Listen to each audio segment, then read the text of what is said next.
Estamos de volta para o último bloco do programa Eclésia dessa noite, falando sobre os 5 solas da Reforma Protestante. 5 somentes, 5 pontos específicos do entendimento da doutrina protestante, na qual a gente quer entender um pouco mais e também entender quais são os problemas, né, que existem nelas, já que somos católicos e não pensamos dessa maneira. Aqui comigo, desde o início do programa, Dom José Francisco Falcão de Barros, ele é bispo auxiliar do Ordinariado Militar do Brasil. O senhor pode, em poucas palavras, dizer, no seu dia a dia, como é que é o seu trabalho no Ordinariado Militar do Brasil? O bispo auxiliar é o colaborador do bispo na diocese. Ele ajuda o bispo diocesano no pastoreio. O pastor é o bispo, no meu caso, certo, o arcebispo militar.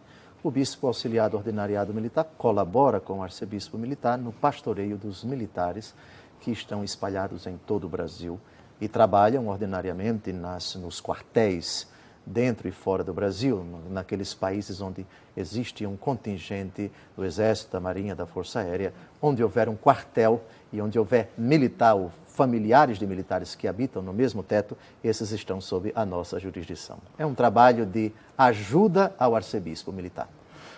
A jurisdição, então, do Ordinariado Militar não fica só no Brasil, nesse caso, pois tiver um trabalho no exterior, também vai junto. Exato, por exemplo, no Haiti, certo, agora, uma força de paz com 16 países, e nós temos vários brasileiros militares lá. E no sul do Líbano, já na divisa com Israel, nós temos um contingente da Marinha do Brasil.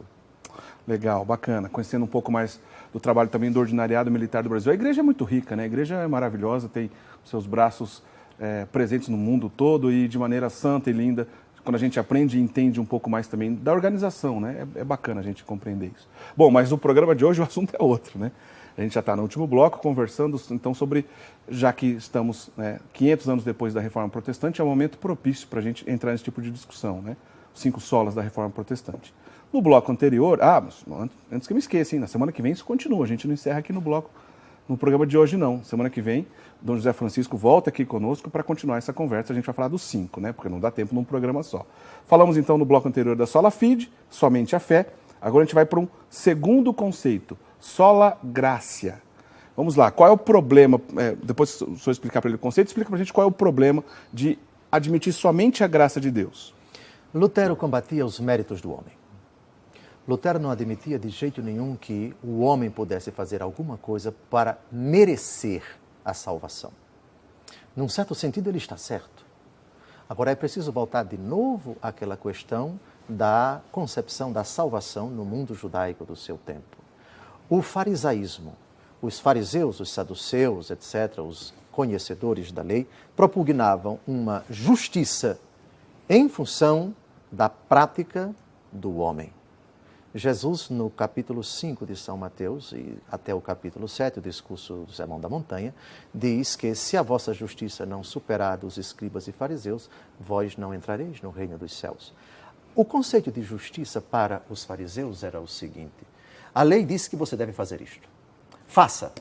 Se você fizer, Deus tem a obrigação de lhe salvar. Você, digamos assim, adquire um direito no céu. Você está salvo automaticamente. Basta você cumprir as obras da lei. Ora, São Paulo se insurge contra isso.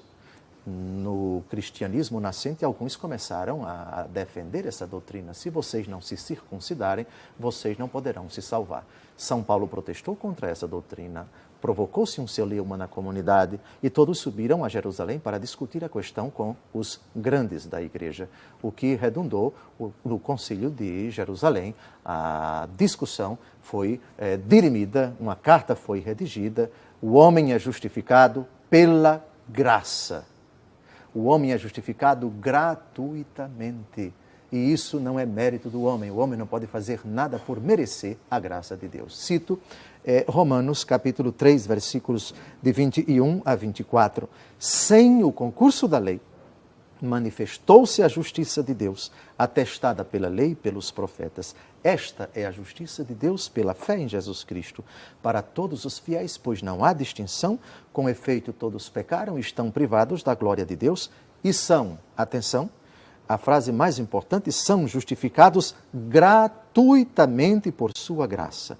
Tal é a obra da redenção realizada em Jesus Cristo. A justificação é gratuita, ela não é merecida. Deus transforma o homem, cancela o seu pecado, não porque o homem mudou de vida, não porque o homem se tornou bom. Quando éramos pecadores, Cristo morreu por nós, diz o apóstolo Paulo. Portanto, o que aconteceu no Calvário não é merecido. Não é uma obrigação de Deus o mistério da encarnação. Deus não se sentiu obrigado por nada, nem por ninguém, mas foi iniciativa absoluta da sua graça.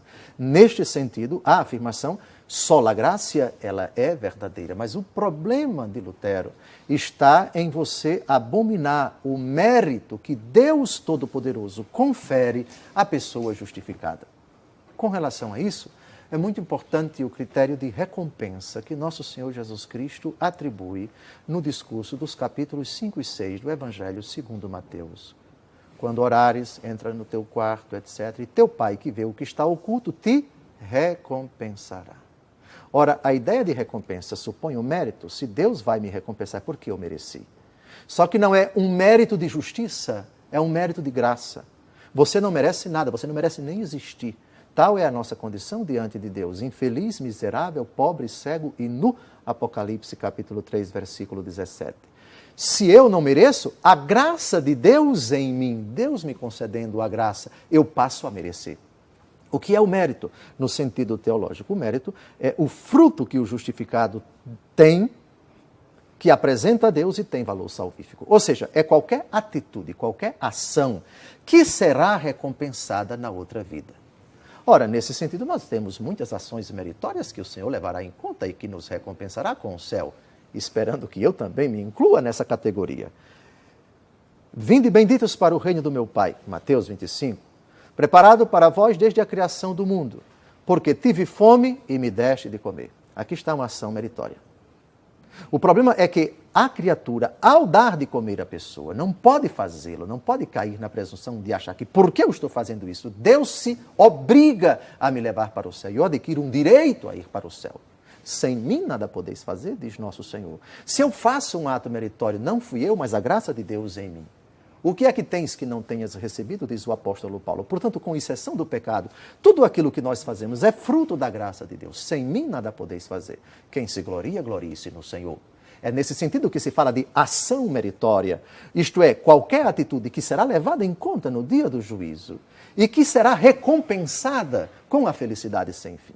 Mas esta ação meritória, de forma alguma, há de ser interpretada com as obras da lei de Moisés. Porque as obras da lei de Moisés é uma hipocrisia. Eu pago o dízimo, mas e não significa dizer que eu posso renunciar ao pecado. Eu posso continuar com o pecado. A denúncia dos profetas, Oséias capítulo 6, versículo 6, é misericórdia que eu quero e não sacrifício. Repare que isso já ilustra uma mentalidade da época. Eu realizava o sacrifício no culto, mas o meu coração estava longe de Deus. Eu matava, eu roubava, eu cometia adultérios, eu oprimia as pessoas, eu enganava, eu ludibriava, eu causava sofrimento às pessoas, mas eu era um judeu do ponto de vista formal, externo, impecável. Estava no culto, levantava as minhas mãos, fazia as minhas orações, etc., pagava o dízimo, oferecia o sacrifício, observava o sábado, não comia certos alimentos, mas o coração longe de Deus. Entendi. Essas obras que não justificam. Contra isso se insurgiu o apóstolo Paulo. Mas bem diferente é a obra da fé. O homem renovado pelo sangue de Cristo e pela força do Espírito Santo, cheio de Deus, agindo para a glória de Deus. As suas obras são meritórias. Agindo com as devidas disposições, Deus promete uma recompensa a determinadas obras, e Mateus 25 ilustra muito bem isto. O problema, então, do sola fides e do sola graça, que está relacionado com o sola fides. É verdade, não deixa de estar relacionado. Estão relacionados. Então, se é verdade que eu sou justificado gratuitamente, o que aconteceu no Calvário não foi merecido, foi iniciativa gratuita de Deus. Essa justificação, Deus gratuitamente me santifica, mas isso supõe determinadas obras meritórias, e a primeira delas é a conversão. Convertei-vos e crede no Evangelho. Certo. Depois, o batismo. O batismo que salva, diz a segunda carta de São Pedro, citando o episódio da arca de Noé. E também, Tiago, capítulo 2, versículo 24, as obras justificam e não apenas a fé. É verdade, a graça de Deus é quem justifica, significa o que Deus me ofereceu na cruz em Cristo e na força do Espírito não é merecido, é um favor de Deus. Eu não mereço isto. Por outro lado, se a justificação me foi dada gratuitamente, ela me impele a agir pela caridade.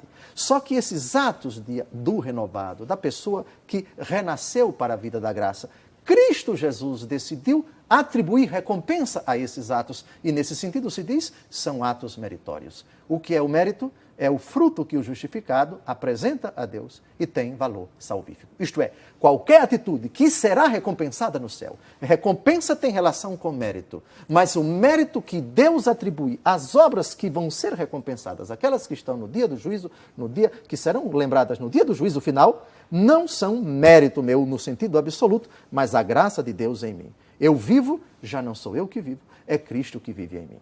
Não pode virar uma espécie de barganha orgulhosa, como o senhor bem diz, quase que obrigando a Deus a agir? É a ideia do comércio, né? Eu te dou para que tu me des. Entendi. Eu vou fazer determinadas obras para comprar o céu, para ganhar o céu, para me apropriar do céu, e isso é absolutamente inaceitável à luz da teologia do apóstolo Paulo. Pensemos, por exemplo, as palavras do nosso Senhor Jesus Cristo: somos servos inúteis, depois que tivermos feito todo o trabalho, fizemos o que devíamos fazer, certo. Não fizemos mais do que a nossa obrigação. E, mesmo fazendo, isso não nos dá direito adquirido no céu. Se o Senhor nos der o céu, é por graça. Mesmo Ele dando, atribuindo a determinadas obras meritórias, uma recompensa no céu, isso é dom de Deus, não é mérito nosso. Porque, com exceção do pecado, tudo aquilo que nós fazemos que agrada a Deus é fruto da graça dele em nós. Isso abre o precedente para uma espécie de teologia da predestinação. Tem a ver com isso? E se isso, a predestinação é algo oficialmente condenado pela Igreja? Tem relação com isso? Calvino e Zwinglio defenderam a predestinação para o inferno. Certo. O tema da predestinação é bíblico, é do apóstolo Paulo, não é? Nós somos predestinados, antes que o mundo fosse criado, a sermos santos pelo amor. O tema da carta aos Efésios, da carta aos Colossenses, da carta aos Gálatas, mas sobretudo aos Colossenses, a carta aos Efésios, somos predestinados a ser santos pelo amor.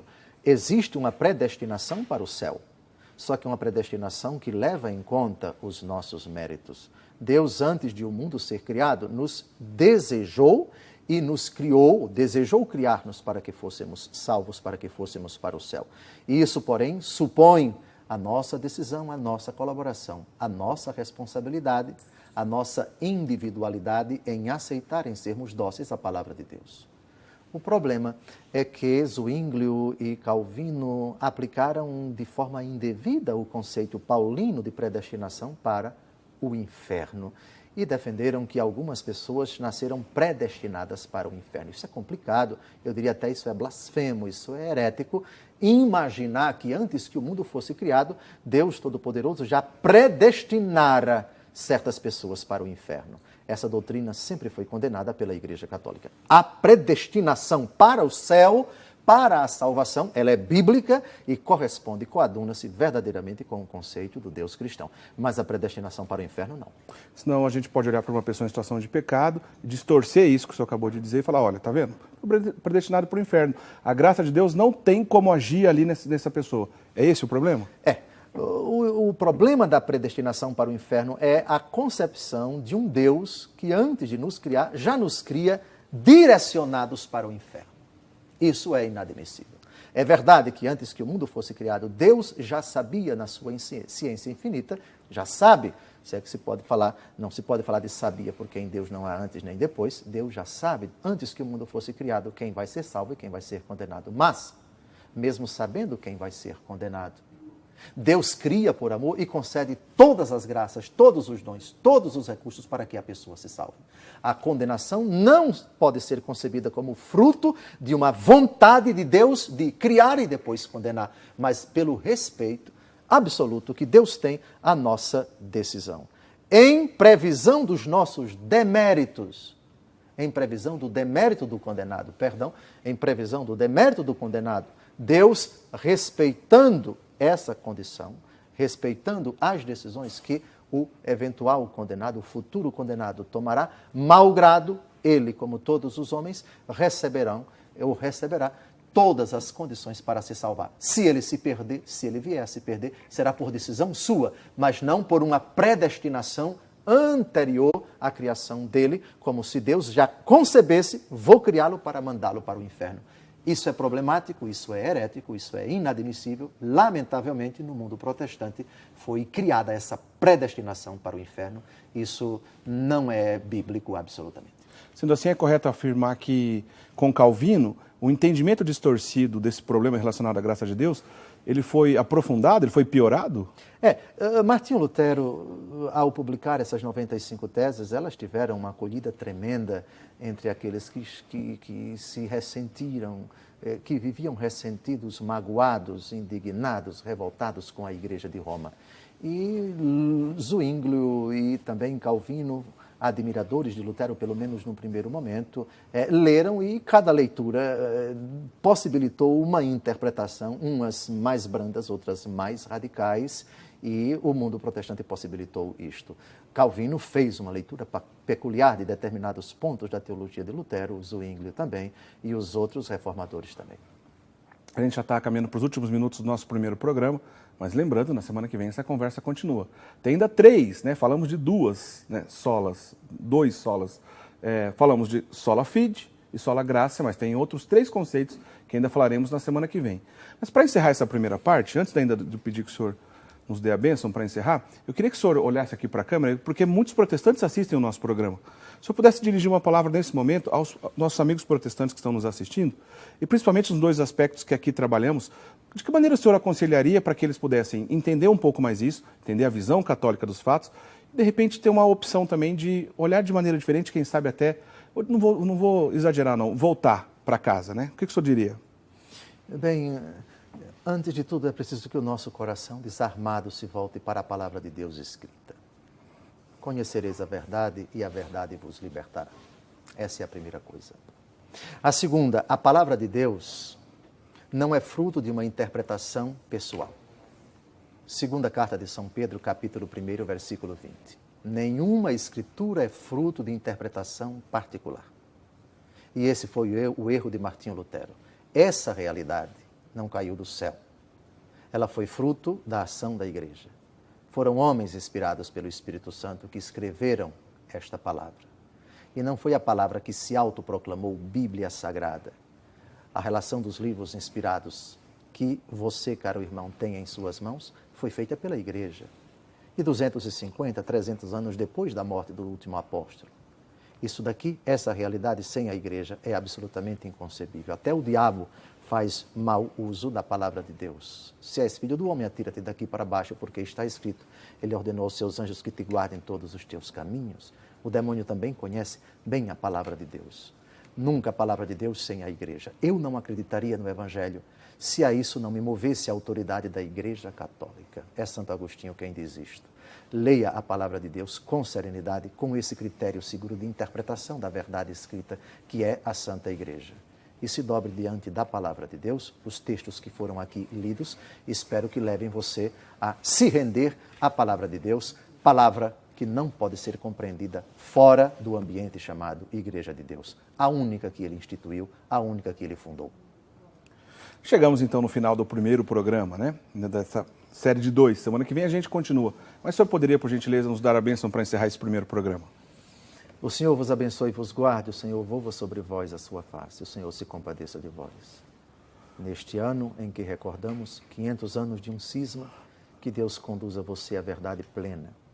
Que Deus reinsira você no seio da Mãe Católica, se você dela se afastou. E você que nunca participou dela, conhecendo a verdade, que possa abraçar a única esposa de Cristo, a Igreja Católica Apostólica Romana. Abençoe-vos Deus Todo-Poderoso, Pai e Filho e Espírito Santo. Amém. Muito obrigado. Semana que vem a gente continua essa conversa. A gente aguarda a presença do senhor novamente aqui na semana que vem, tá certo? Então fica aqui combinado, gente. Semana que vem, no nosso mesmo horário de costume aqui do programa Eclésia, a segunda parte desse programa, falando sobre os 5 solas da Reforma Protestante. Os 5 somente. Tem muita coisa legal ainda na semana que vem para a gente aprender. Lembrando também, você pode acessar o nosso site, rs21.com.br/eclésia, que é a página do nosso programa. Você pode assistir todos os nossos programas lá. Aliás, um programa já antigo que fizemos aqui com o Dom José Falcão, há um ano atrás, que nós falamos naquela oportunidade, se existe salvação fora da igreja. Foi essa a pergunta. Tá lá, você pode conferir esse programa, tá lá na nossa lista, então, de vídeos da página do programa Eclésia. E esse, é claro, e todos os nossos programas também na sequência, nessa mesma página, tá bom? Uma boa semana a todos vocês. Semana que vem a gente se encontra. Até lá. Tchau, tchau.